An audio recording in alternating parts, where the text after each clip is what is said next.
Henry's Freedom Box, Part 1. Henry Brown wasn't sure how old he was. Henry was a slave, and slaves weren't allowed to know their birthdays. Henry and his brothers and sisters worked in the big house where the master lived. Henry's master had been good to Henry and his family. But Henry's mother knew things could change. "Do you see those leaves blowing in the wind? They are torn from the trees like the slave children are torn from their families." One morning, the master called for Henry and his mother. They climbed the wide staircase. The master lay in bed with only his head above the quilt. He was very ill.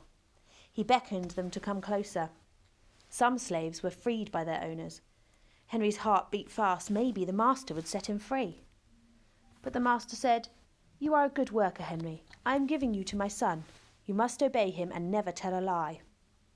Henry nodded, but he didn't say thank you. That would have been a lie. Later that day, Henry watched a bird soar high above the trees. "Free bird, happy bird," Henry thought. Henry said goodbye to his family. He looked across the field. The leaves swirled in the wind. Henry worked in his new master's factory. He was good at his job. "Do not tear that tobacco leaf," the boy yelled at the new boy. He poked the boy with a stick. If you made a mistake, the boss would beat you. Henry was lonely. One day he met Nancy, who was shopping for her mistress. They walked and talked and agreed to meet again. Henry felt like singing, but slaves didn't dare sing in the streets. Instead, he hummed all the way home. Months later, Henry asked Nancy to be his wife. When both their masters agreed, Henry and Nancy were married.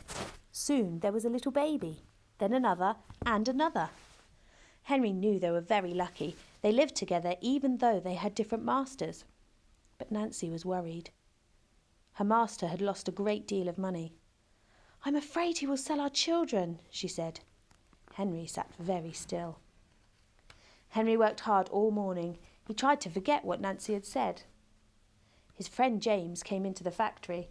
He whispered to Henry, "Your wife and children were just sold at the slave market." "No!" cried Henry. Henry couldn't move, he couldn't think, he couldn't work. "Twist that tobacco!" the boss poked Henry. Henry twisted tobacco leaves. His heart twisted in his chest. At lunchtime, Henry rushed to the centre of town. A large group of slaves was tied together. The owner shouted at them. Henry looked for his family. "Father! Father!" Henry watched his children disappear down the road. Where was Nancy? He saw her the same moment she saw him. When he wiped away his tears, Nancy too was gone.